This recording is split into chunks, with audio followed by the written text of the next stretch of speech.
అంటే నీకు అసాధ్యమైన పనులు, నీ వల్ల కాని పనులు చేయమని దేవుడు నీకు చెప్పట్లా. నీ వల్ల కానిది ఏదో నీకు తెలుసు, ఇప్పటికే కావట్లేదని మదన పడుతున్న విషయాలు నీకు తెలుసు.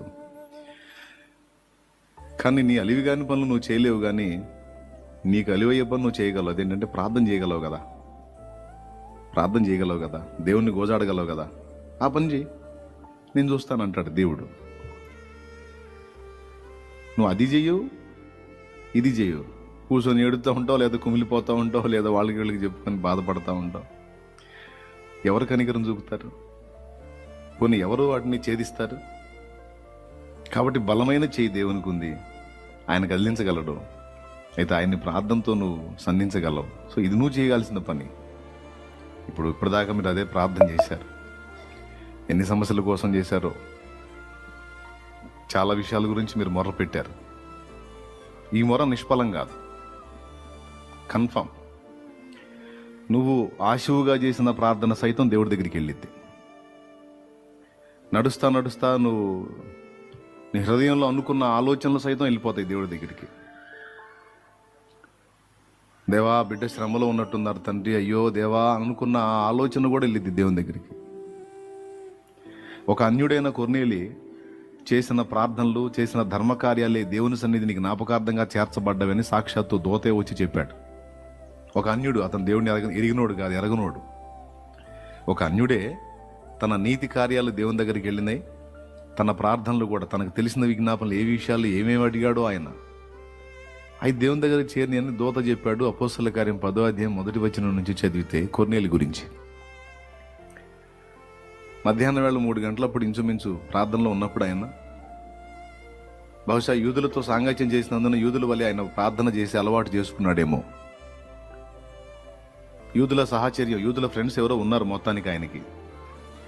అందుకే ప్రార్థనా కాలం యూదులకు 3 గంటల సమయం, పగలు ఇంచుమించు 3 గంటల వేళ ప్రార్థనా కాలమునని అపోస్తల కార్యం 3వ అధ్యాయంలో ఉంటుంది చూడండి.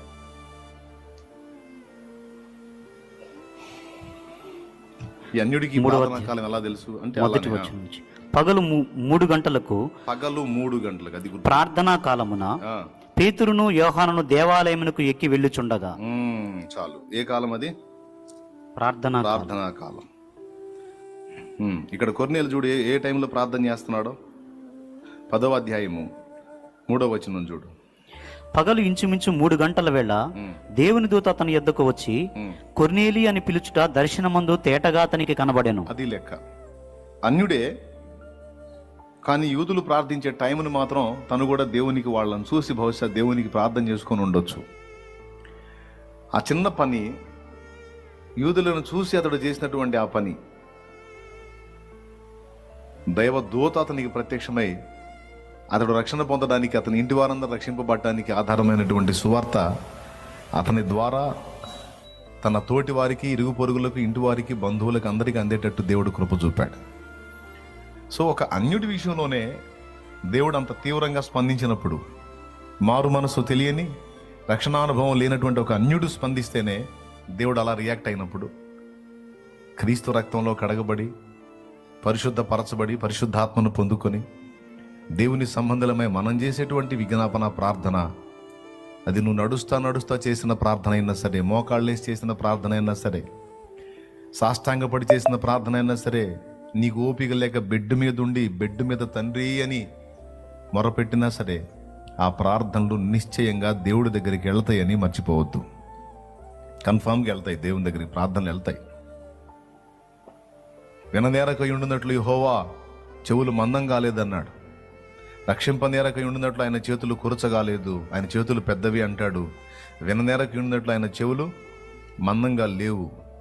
చెవులు మందంగా ఉంటే మనకుంటాయి, దేవునికి చాలా షార్ప్గా ఉంటాయి. చిన్న శబ్దాన్ని కూడా గుర్తించగలుగుతాడు. ఎంత షార్ప్ అంటే నీ అంతరంగంలో వచ్చే ధ్వనిని కూడా ఆయన గుర్తించగలుగుతాడు. అంత షార్ప్. దేవునికి మహిమ.